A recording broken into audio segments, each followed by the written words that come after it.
Hello friends, welcome to Kavithasamayalarai. இன்னைக்கு நம்ம பார்க்க போற ஸ்பெஷல் ரெசிபி நல்ல ஒரு சுவையான அடை தோசை.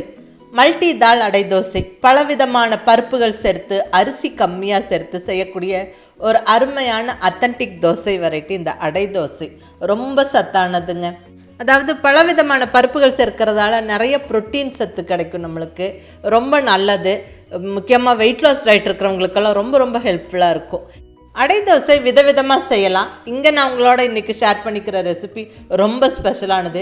கண்டிப்பாக டயட் இருக்கிறவங்களுக்கு ரொம்ப ஹெல்ப்ஃபுல்லாக இருக்கும். அது நம்ம இந்த அடை தோசை செய்யறதுக்கு சேர்க்கிற பொருட்களை பார்க்கும்போதே உங்களுக்கு புரியும். இது ரொம்ப ஒரு ஸ்பெஷலான அடை தோசை. ஸோ மிஸ் பண்ணாமல் ட்ரை பண்ணி பாருங்கள். இப்போ வாங்க ரெசிபி எப்படின்னு பார்க்கலாம். அதுக்கு முன்னாடி நான் உங்களோட ஒரு விஷயம் பகிர்ந்துக்கிறேங்க. நான் ரெசிபீஸ்க்கு தேவையான பொருட்கள் எல்லாம் ஸ்விக்கியோட இன்ஸ்டாமார்ட் வழியாக ஆர்டர் பண்ணி வாங்கிக்கிறேன். அதாவது நம்ம ஸ்விக்கி ஆப்பை கிளிக் பண்ணி இன்ஸ்டாமார்ட் வழியாக நம்ம க்ராசரிஸ் ஆர்டர் பண்ணினா குயிக்காக 15-30 நிமிஷத்துக்குள்ளே நம்ம ஆர்டர் பண்ணின பொருட்களை வீட்டுக்கு டெலிவரி கொடுத்துட்றாங்க. அது மட்டும் இல்லைங்க, நம்ம ஏர்லி மார்னிங் 6 மணிலேருந்து லேட் நைட்டு வரைக்கும் ஆர்டர்ஸை ப்ளேஸ் பண்ணலாம். அடுத்த 15-30 நிமிஷத்துக்குள்ளே நம்மளுக்கு வீடு தேடி பொருட்கள் வந்துடுது. ரொம்ப கன்வீனியண்ட்டாக இருக்குது. எல்லா விதமான பொருட்களும் அவைலபிள் இருக்குது. அதாவது அரிசி, பருப்பு, மசாலா பொருட்கள், எண்ணெய் வகைகள், ஸ்நாக்ஸு, சாக்லேட்ஸு, ஃப்ரெஷ்ஷான வெஜிடபிள்ஸு, ஃப்ரூட்ஸு, மீட்டு எல்லாமே நம்ம இங்கே ஆர்டர் பண்ணி வாங்கலாங்க. ரொம்ப ஈஸி அண்ட் சிம்பிளாக இருக்குது ப்ரொசீஜர்ஸு. நான் ஆர்டர் பண்ணின பொருட்கள் எல்லாம் எனக்கு ஜஸ்ட் 20 மினிட்ஸில் வீட்டுக்கு வந்துருச்சுங்க.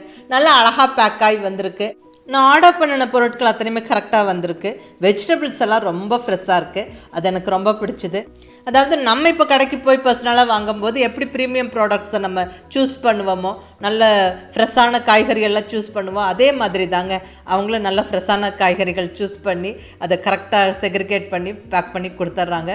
அது ரொம்ப நல்லாயிருக்கு, ரொம்ப நீட்டாக இருக்குது. இந்த சமயத்துக்கு இது ரொம்ப ஒரு கன்வீனியண்ட்டான யூஸ்ஃபுல்லான விஷயம். வேணுங்கிறவங்க யூஸ் பண்ணிக்கோங்க. கீழே டிஸ்கிரிப்ஷனில் லிங்க் கொடுத்துருக்குறேன். அப்புறம் ஒரு முக்கியமான விஷயம், நீங்கள் ஃபஸ்ட்டு டைம் ஸ்விக்கி இன்ஸ்டாமார்ட் வழியாக க்ராசரிஸ் ஆர்டர் பண்ணுறதா இருந்தால் ஐஎம் கவிதா அப்படிங்கிற கோடை யூஸ் பண்ணிக்கோங்க. உங்களுடைய ஃபஸ்ட்டு ஆர்டருக்கு டிஸ்கவுண்ட் கிடைக்கும். ஸோ அதுவும் மிஸ் பண்ணாமல் யூஸ் பண்ணிக்கோங்க. இப்போ நம்ம அடை தோசையோட ரெசிபி பார்த்துடலாங்க. இங்கே நல்ல ஒரு அகலமான பவுல் எடுத்தாச்சு. இப்போ இதில் பருப்பு வகைகளெல்லாம் ஒவ்வொன்றா சேர்த்து நம்ம ஊற வச்சிடலாம். ஃபஸ்ட்டாக நான் இங்கே எடுத்துருக்கிறது ஒரு 1/2 கப் அளவு. ஏற்கனவே சொன்ன மாதிரி இது ஒரு ஸ்பெஷலான அடை தோசைங்க. அதாவது டயட் இருக்கிறவங்களுக்கெல்லாம் ரொம்ப ஹெல்ப்ஃபுல்லாக இருக்கும்.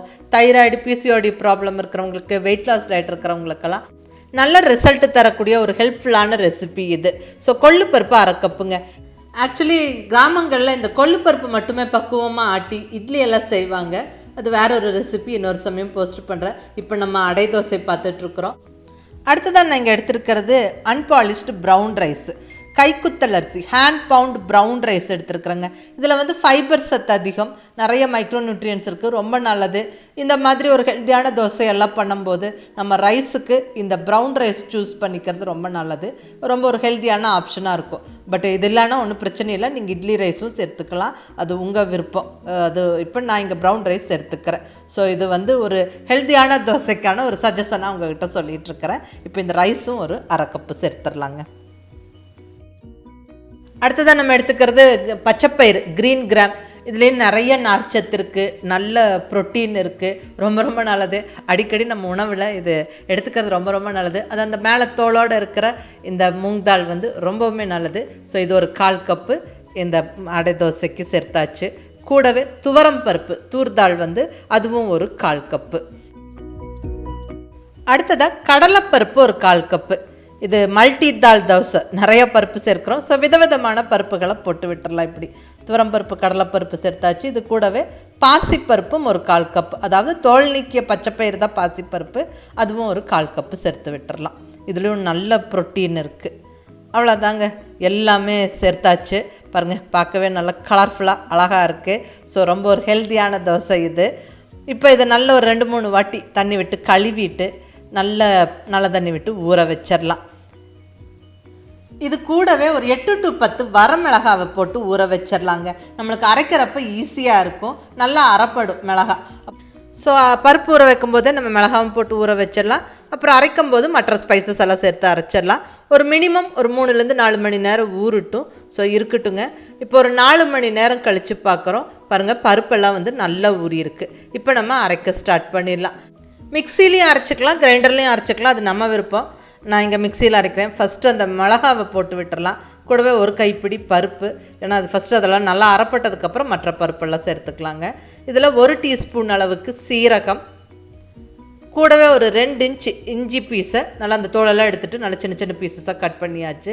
இது மஸ்ட்டு. இந்த இஞ்சி வந்து கண்டிப்பாக சேர்த்துக்கங்க, ஏன்னா நிறைய பருப்பு சேர்த்து அடை செய்கிறோம். அது ஈஸியாக டைஜஸ்ட் ஆக இந்த இஞ்சியெல்லாம் வந்து கண்டிப்பாக சேர்க்கணும். இது கூட மஞ்சள் பொடி ஒரு 1/2 டீஸ்பூன், கூடவே பெருங்காயப்பொடி ஒரு 1/2 டீஸ்பூன். பெருங்காயப்பொடியும் கண்டிப்பாக சேர்த்துக்கங்க, டைஜஷனுக்கு ரொம்ப ஹெல்ப்ஃபுல்லாக இருக்கும்.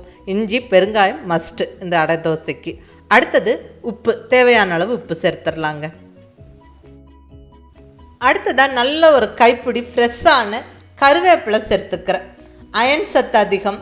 இப்படி கூடவே போட்டு அரைச்சிட்டா நல்ல வாசனையாகவும் இருக்கும் அடை தோசை, நல்ல டேஸ்ட்டாகவும் இருக்குங்க. ஸோ கருவேப்பிலை போட்டு விட்டுடலாம். நான் இங்கே கொஞ்சம் நிறையாவே சேர்த்துக்கிறேன், நல்லதும் கூட. இப்போ இதெல்லாம் நல்லா இப்படி பருப்புன்னு அரைச்சிட்டு நம்ம இப்போ பருப்பு சேர்த்து அரைச்சா கரெக்டாக எல்லாமே நல்லா அரைப்பட்டுரும். இப்போ பருப்பு சேர்த்துடலாங்க. பருப்பு அரிசி நம்ம நிறையா ஊற போட்டிருக்கிறோம். ஸோ இதில் 2 தடவையாக நான் அரைச்சிக்க போகிறேன். ஃபஸ்ட்டு இதுவோட பாதி சேர்த்து அரைக்கிறேன், அடுத்தது மீதி பாதியை அப்புறமா அரைச்சிக்கலாம். பாருங்கள், இந்த அளவுக்கு நல்லா அரைச்சிக்கணும். அதாவது ரொம்ப ஃபைன் பேஸ்ட் ஆக்க வேண்டாம். நம்ம அடை தோசைக்கு அரைக்கும் போது கொஞ்சம் இப்படி ரவையாக இருக்கட்டும். அப்போ அடை தோசை செய்யும் போது நம்மளுக்கு ரொம்ப நல்லாயிருக்கும். இப்போ அரைச்சதை ஒரு பவுலுக்கு மாற்றியாச்சு. இப்போ அடுத்தது மீதியும் நம்ம அரைச்சிடலாம். அதுவும் நல்லா அதே மாதிரி பருப்புன்னு அரைச்சாச்சுங்க. இது வந்து மசாலா சேர்த்து அரைச்சது, இது சேர்க்காமல் அரைச்சங்காட்டிக்கு கலர் டிஃப்ரெண்ட்டாக இருக்குது. இப்போ எல்லாமே ஒன்றா சேர்த்து கலந்து விட்டுறலாங்க. தேவையான அளவு தண்ணியும் சேர்த்துக்கங்க. தோசை ஊற்றுற அளவுக்கு கொஞ்சம் லூஸாக கலந்துக்கங்க.